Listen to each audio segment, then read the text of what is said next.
جو دشمن کے آلائے کار بنے ہوئے ہیں، جو اربوں ڈالر جو ہیں وہ وصول کر رہے ہیں، جو ویپن استعمال ہوا ہے جعفر ایکسپریس کے اوپر، کیا آپ نے نہیں دیکھا؟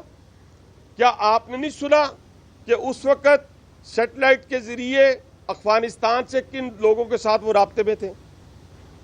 یہ کوئی نئی باتیں ہیں؟ یہ کوئی چھپی باتیں ہیں؟ یہ جو لوگ بات کرتے ہیں جی ہم نے 150 سال کسی کو اپنے اوپر حکمرانی نہیں کرنے دی، کوئی کہتا جی فتح نہیں کرنے دیا۔ بابا جی ایک بندوق کی وہ لڑائی ہوتی تھی، بندوق کی، یہ بندوق سے بات آگے چلی گئی ہوئی ہے۔ اب جہاں جہاں جس جس کھڈ میں آپ ہیں وہاں پہ ہم آپ کو مار رہے ہیں اور ماریں گے۔ یہ پہلا ملک ہے جہاں پہ ویزے کے بغیر جو مرضی منہ اٹھا کے آ جائے۔ بھئی ہم یہاں سے ہندوستان نہیں جا سکتے، ہم یہاں سے کسی دنیا کے کسی ملک میں برما نہیں جا سکتے بغیر ویزے کے، تو آپ ویزے کے بغیر یہاں کیوں آئیں گے؟ کوئی ویزے کے بغیر نہیں آئے گا۔ جو ویزے کے بغیر آیا ہے، جو انلیگل ہے، غیر ملکی ہے، اس کو اس پاکستان سے نکالے گی۔ ہم سب نے نشاندہی کرنی ہے اگر آنے والے ہمارے اپنے بچوں کی نسلوں کو آپ نے محفوظ کرنا ہے۔ یہ پیغام ہے پوری قوم کے لیے، یہ پیغام ہے ساری جماعتوں اور اس جماعت کے لیے جنہوں نے جعفر ایکسپریس پہ حملے کو شادیانے بجائے یا جو اسسٹ کر رہے ہیں ان لوگوں کو، ان کے نظریات کو پروان چڑھا رہے ہیں، ان کے لیے بھی یہ پیغام ہے کہ ہم کہتے تھے نا کہ آپ پاؤں پکڑ رہے ہیں، آپ پاؤں پکڑنے کے لیے تیار ہیں، تو آپ کے تو اپنے بندوں نے کہہ دیا ہے کہ ہمیں تو روز کہا جاتا تھا جائیں جا کے لیکن کسی کو پتہ نہ چلے۔ میں اکثر دوستوں کو کہتا ہوں، کئی دوست ہمیں جب سیاسی طور پہ مجبور کرتے ہیں نا جی سر فلاں کام کروا دیو کسی کو پتہ نہیں لگے گا، میں کہ تیری بھول لے، تیرے تو پہلے سب کو پتہ لگ جائے گا۔ تو کہنے سے مراد یہ ہے کہ یہ بھول جائیں کہ کسی کو پتہ نہیں چلے گا، ہمیں تو پہلے بھی پتہ تھا، لیکن جن کو آپ بنانے جا رہے ہیں وہ نہیں مان رہے، اور وہ اس لیے نہیں مان رہے کہ ان کی کوئی ذاتی دشمنی ہے، مان اس لیے نہیں رہے کہ آپ نے پاکستان کی ان انسٹالیشن پہ حملہ کیا ہے جس پہ دشمن پچھلے 77 سال سے خواب دیکھ رہا تھا۔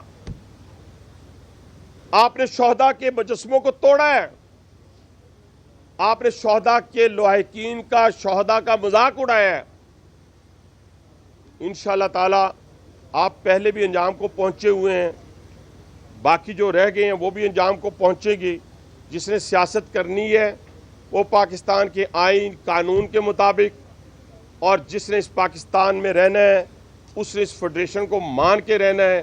انشاءاللہ تعالی یہ پاکستان وہ پاکستان ہے جس نے قیامت تک قائم اور دائم رہنا ہے اللہ تعالیٰ کے فضل و کرم سے، اور اس میں سب جتنی قومیں آباد ہیں وہ اس کے ماتھے کا جھومر ہے اور سب نے اس کے لیے اپنی اپنی قربانی دی ہے۔ انشاءاللہ تعالی وزیر اعظم پاکستان کی دن رات محنت کے نتیجے میں جو اکانومی کے انڈیکیٹرز ہیں، وہ دنیا کے جو بڑے بڑے اکانومی کے انڈیکیٹرز کو مانیٹر کرنے والے انسٹیٹیوشنز ہیں، میں نہیں کہہ رہا مگر میں کہوں گا تو یہ میرے اپنے لیڈر کے لیے خوشامدی الفاظ ہوں گے، لیکن اس کی دن رات محنت کے نتیجے میں اکانومی کے انڈیکیٹرز ٹھیک ہونے شروع ہو گئے، ہم نے اپنی منزل کی طرف چلنا شروع کر دیا، دودھ کی نہریں نہیں بہیں، روزگار اس طرح بھی نہیں نکلا، میں کہتا ہوں کاروبار بھی ہمارا، لیکن جو بجلی کی قیمت کم کی ہے وہ ابھی 1 سال میں اتنی کم کی ہے نا، اگلا سال بھی ہے، اس سے اگلا سال بھی ہے، اور ان کا ایمان ہے وزیر اعظم صاحب کا کہ جب تک ہم اپنی پروڈکشن کاسٹ کم نہیں کریں گے ہم اپنے کارخانے نہیں چلا سکتے، ہم کمپیٹ نہیں کر سکتے دنیا میں اپنی پروڈکٹ کو کسی صورت بھی نہیں، ہم دوسرے ممالک سے۔ اس کے اوپر ان کا جو احسن اقدام ہے وہ آپ کے سامنے۔ پاور پلانٹس کے حوالے سے جو گفتگو تھی، یہ میں نے سب سے پہلے نیشنل اسمبلی کے اندر حکومت میں ہوتے ہوئے اس کو اٹھایا تھا، 29 کو ہم نے ایڈریس کر لیا ہے، باقیوں کو بھی ہم ایڈریس کریں گے۔ اسی طریقے سے جس طریقے سے میں نے اکانومی کی بات، فارن پالیسی، میں کہتا ہوں کہ فارن پالیسی پہ میں وزیر اعظم کو سلوٹ پیش کرتا ہوں کہ کوئی ایک دوست ملک ہمارے ساتھ ان تبدیلی والوں کی حکومت میں ہمارے ساتھ نہیں رہ گیا تھا، سب چلے گئے، سب نے ہمیں بائے بائے کہہ دیا، لیکن آج الحمدللہ ان کے علاوہ بھی جتنے ممالک ہیں وہ پاکستان کا رخ کر رہے ہیں، اور انشاءاللہ ہمیں امید ہے کہ اگر اسی طریقے کے ساتھ، اسی کمٹمنٹ اور اسی جدوجہد کے ساتھ یہ سفر جاری رہا تو ہم انشاءاللہ ہر سال ایک نیا ٹارگٹ، جیسے ریلوے میں ہم نے سیٹ کرنا ہے، اسی طرح اس پاکستان کی ترقی میں سیٹ کرتے جائیں گے اور کامیابی ہمارے قدم چومتی جائے گی. وہ آخر دعوانا الحمدللہ.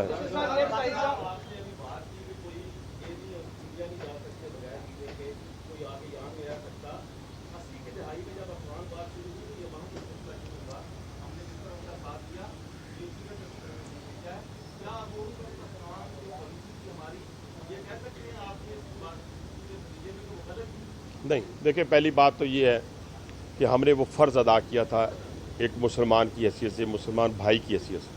ہمیں اس پہ کوئی شرمندگی نہیں ہے، کوئی پشیمانی نہیں ہے، اور اس حکمت عملی کے تحت جو کچھ بھی کیا گیا، جیسا ویلکم کیا گیا. لیکن جب آپ کسی بھائی کو ویلکم کرتے ہیں تو اس کے نتیجے میں ویلکم کی امید رکھتے ہیں.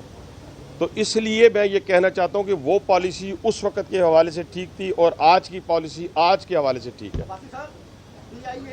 2003 کے بعد پہلی دفعہ پرافٹ میں گئی ہے 26 ارب روپے. پی آئی اے نے پرافٹ کمایا ہے 2024 میں.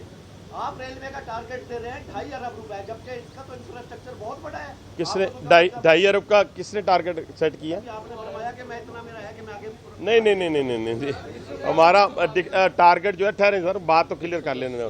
نہیں او بھائی جان، میں نے وہ سیونگ کی بات کی تھی، اس کی جو ہماری ہے، جو ہم نے 4 کمپنیاں بند کی ہیں اور ایک ہاسپٹل کی جو اسپاٹ سورس کرنے جا رہے ہیں.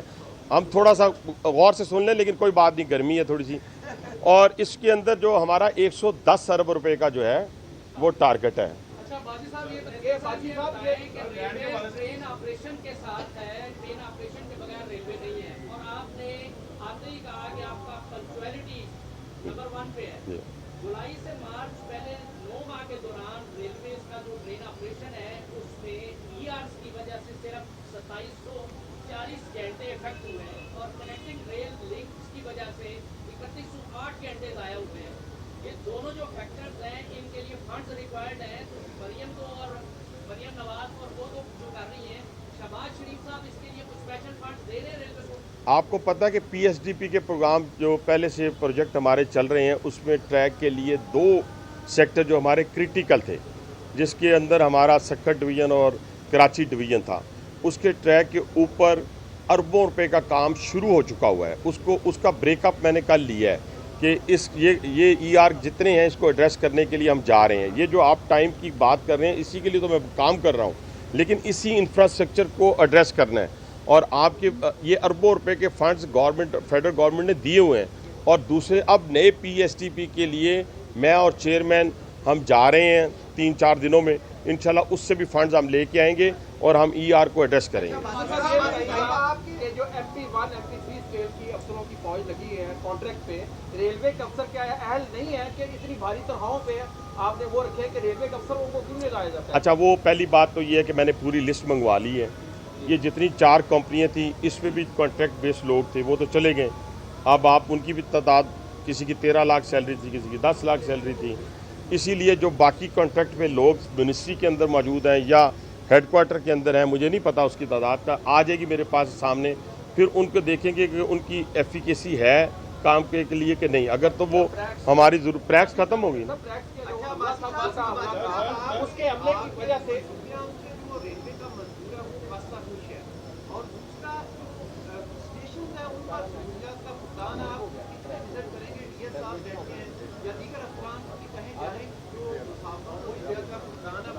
بڑا ابھی آپ نے کہا کہ پی ٹی آئی جن کے نام پاڑیا وہ ان کے ساتھ مذاکرات کرنے کے لیے تیار نہیں ہے. اگر وہ آپ کے ساتھ آتے ہیں بطور سیاسی سربراہ، آپ ان کے ساتھ مذاکرات کرنے کے لیے تیار ہیں؟ پہلی بات تو یہ کہ جو آپ نے پہلا سوال کیا بڑا ہی ویلڈ ہے، اور میں 3را دن ہے، کل 4تھا دن ادھر ہیڈ کوارٹر میں ہوگا. ہر ایک ہفتہ چھوڑ کے میں 4-5 دن ادھر آؤں گا. باقی منسٹری میں اپنا کام کروں گا، کبھی کراچی ڈویژن، کبھی ملتان، کبھی سکر.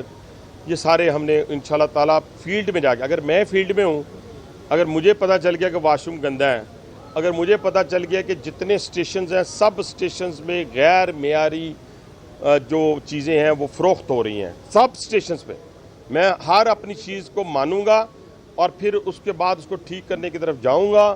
پھر ایک یہ بات ہو گئی کہ ان ڈی ایس صاحبان کو سامنے کچھ بیٹھے بھی ہوئے ہیں، ایک ہمارے باقیوں کو ابھی 3 کو مل کے آیا ہوں، سب کو میں نے یہ کہا ہے کہ ہمارا جو عید آپریشن جو کامیابی کی وجہ کیا ہے